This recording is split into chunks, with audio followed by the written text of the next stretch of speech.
আচ্ছা, ইদানিং বাংলাদেশ কিন্তু ঘন ঘন কেঁপে উঠছে, তাই না?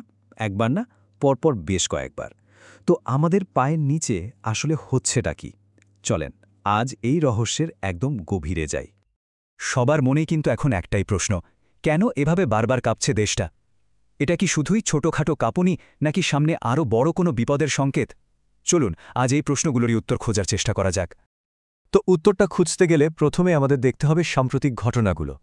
এই যে ছোট ছোট কাঁপুনি, এগুলো কি আসলেই ভবিষ্যতের জন্য একটা বড় ওয়ার্নিং সাইন? একবার ভাবুন তো, মাত্র 2 দিনের মধ্যে চারবার ভূমিকম্প, আর প্রত্যেকটা কেন্দ্র ঢাকার খুব কাছে, নরসিংদীতে। এখানেই শেষ না কিন্তু। বিশেষজ্ঞরা বলছেন সামনের এক সপ্তাহে নাকি এরকম আরও প্রায় 20টা কম্পন হতে পারে, আর সেগুলোর মাত্রা বাড়ারও আশঙ্কা আছে। এই ব্যাপারে বুয়েটের অধ্যাপক ড মেহেদী আহমেদ আনসারির একটা কথা কিন্তু বেশ ভাবনার। উনি একদম পরিষ্কার করে দিয়েছেন, যদি কম্পনের মাত্রা আরেকটু বেড়ে 5.7 পার হয়ে যায়, তাহলে খুব অল্প সময়ের মধ্যেই কিন্তু একটা ভয়াবহ বিপর্যয় ঘটতে পারে। মানে এটা শুধু একটা সংজ্ঞা না, এটা একটা সিরিয়াস সতর্কবার্তা। আচ্ছা, কিন্তু এই ছোট ছোট কম্পনগুলো হচ্ছেটা কেন? মানে বাংলাদেশ কেন এত ভূমিকম্পপ্রবণ একটা জায়গা? এর আসল উত্তরটা কিন্তু লুকিয়ে আছে আমাদের পায়ের অনেক গভীরে, আমাদের ভৌগোলিক অবস্থানে। ভূমিকম্প বুঝতে গেলে আগে একটা জিনিস বুঝতে হবে, সেটা হলো টেকটনিক প্লেট। খুব সহজ করে বললে এগুলো হলো পৃথিবীর ওপরের অংশে থাকা বিশাল বিশাল পাথরের খণ্ড, যেগুলো সবসময় নড়াচড়া করছে। আর সমস্যাটা হলো বাংলাদেশ ঠিক এমনই কয়েকটা প্লেটের জয়েন্টের উপর বসে আছে। হ্যাঁ, ঠিকই শুনছেন, একটা বা দুটো নয়, বাংলাদেশ দাঁড়িয়ে আছে ঠিক 3টা বিশাল টেকটনিক প্লেটের সংযোগস্থলে। আর এই অবস্থানটাই আমাদের দেশকে ভূতাত্ত্বিকভাবে এতটা জটিল আর ঝুঁকিপূর্ণ করে তুলেছে। এই 3টা প্লেট হল ইন্ডিয়ান প্লেট, ইউরেশিয়ান প্লেট আর বার্মা প্লেট। এদের মধ্যেই প্রতিনিয়ত যে একটা ধাক্কাধাক্কি আর চাপ চলছে, সেটাই এই অঞ্চলের ভূতাত্ত্বিক অস্থিরতার মূল কারণ। তো ঠিক কি ঘটছে? ব্যাপারটা হলো ইন্ডিয়ান প্লেটটা ক্রমাগত উত্তর পূর্ব দিকে সরছে আর ধাক্কা দিচ্ছে ইউরেশিয়ান প্লেটকে। এই যে লক্ষ লক্ষ বছর ধরে চলা ধাক্কা, এটার কারণেই কিন্তু হিমালয় পর্বতমালা তৈরি হয়েছে। আর এর ফলে পুরো অঞ্চলটা একটা বিশাল চাপের মধ্যে আছে।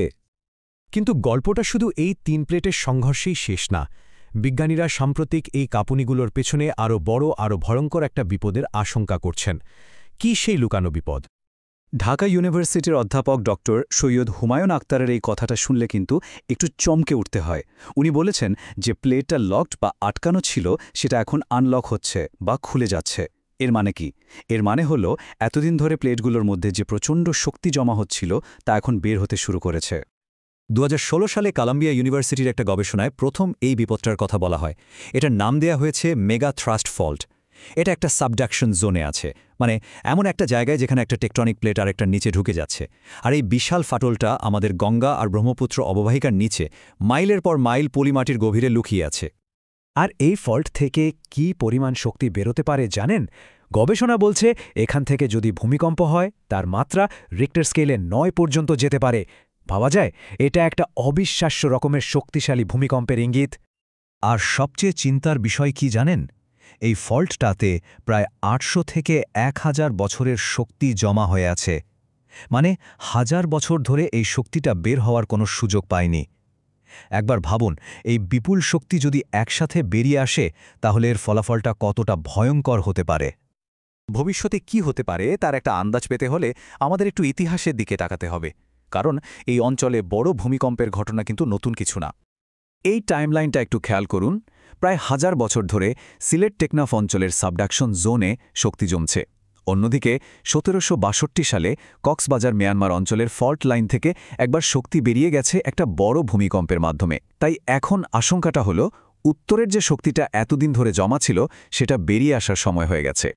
1762 সালের ভূমিকম্পটা কতটা ভয়ঙ্কর ছিল তার কিছু উদাহরণ দেই। এর মাত্রা ছিল 8.5-এরও বেশি। এর ধাক্কায় সেন্ট মার্টিনস দ্বীপ, যেটা তখন প্রায় ডুবন্ত ছিল, সেটা প্রায় 3 মিটার বা 10 ফুটের মতো উপরে উঠে আসে। শুধু তাই না, বঙ্গোপসাগরে সুনামি হয়েছিল, যাতে 5000 মানুষের মৃত্যু হয়। ইতিহাসই আমাদের বলে দিচ্ছে যে এই অঞ্চল বড় বিপর্যয় ঘটানোর ক্ষমতা রাখে। তো ইতিহাস আর বর্তমানের ভূতাত্ত্বিক তথ্য, এই সব মিলিয়ে বিশেষজ্ঞরা এখন ফাইনালি কি বলছেন? দেখুন, বাংলাদেশে ছোটখাটো ফল্ট লাইন কিন্তু অনেক আছে, কিন্তু বিজ্ঞানীদের মূল চিন্তাটা ওগুলো নিয়ে না। তাদের আসল ভয়টা হলো সিলেট থেকে টেকনাফ পর্যন্ত ছড়ানো এই বিশাল সাবডাকশন জোনটা নিয়ে, কারণ এখানেই হাজার বছরের শক্তি একেবারে জমে আছে। অধ্যাপক আক্তার ব্যাপারটা আরও সহজ করে দিয়েছেন। উনি এই অঞ্চলের ভূমিকম্পকে তুলনা করেছেন প্রশান্ত মহাসাগরের রিং অফ ফায়ারের সাথে, মানে যেখানে পৃথিবীর সবচেয়ে ভয়ঙ্কর সব ভূমিকম্প হয়। তার মানে এখানে যদি বড় ভূমিকম্প হয়, সেটার মাত্রা 7.5-এর উপরে যাওয়ার এবং প্রচণ্ড ধ্বংসাত্মক হওয়ার সম্ভাবনাই সবচেয়ে বেশি। তবে বিজ্ঞান কিন্তু এক জায়গায় থেমে থাকে না। বিজ্ঞানীরা ক্রমাগত নতুন তথ্য খুঁজে বের করছেন, আর তার সাথে সাথে কিছু অমীমাংসিত ভূতাত্ত্বিক রহস্যও সামনে আসছে। বিজ্ঞানীরা কিন্তু অলরেডি কাজে নেমে পড়েছেন।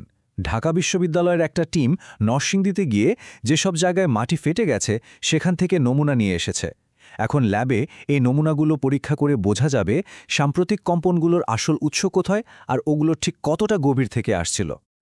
এর মধ্যে আরও একটা নতুন, বেশ চমকপ্রদ আর কিছুটা উদ্বেগজনক তত্ত্ব সামনে এসেছে। একটা সাম্প্রতিক গবেষণায় বলা হচ্ছে যে ইন্ডিয়ান প্লেটটাই নাকি মাঝখান থেকে ফেটে 2 ভাগ হয়ে যাচ্ছে, আর এর নিচের অংশটা নাকি পৃথিবীর গভীরে মানে ম্যান্টলে ডুবে যাচ্ছে।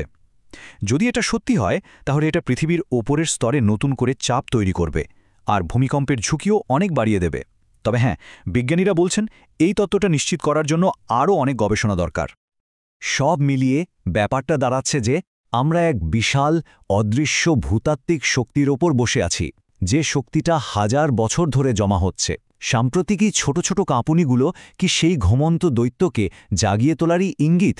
আর তাই দিনের শেষে সবচেয়ে বড় প্রশ্নটা হলো, এই যে অদেখা এক শক্তি, এর মুখোমুখি হওয়ার জন্য আমরা আসলে কতটা প্রস্তুত?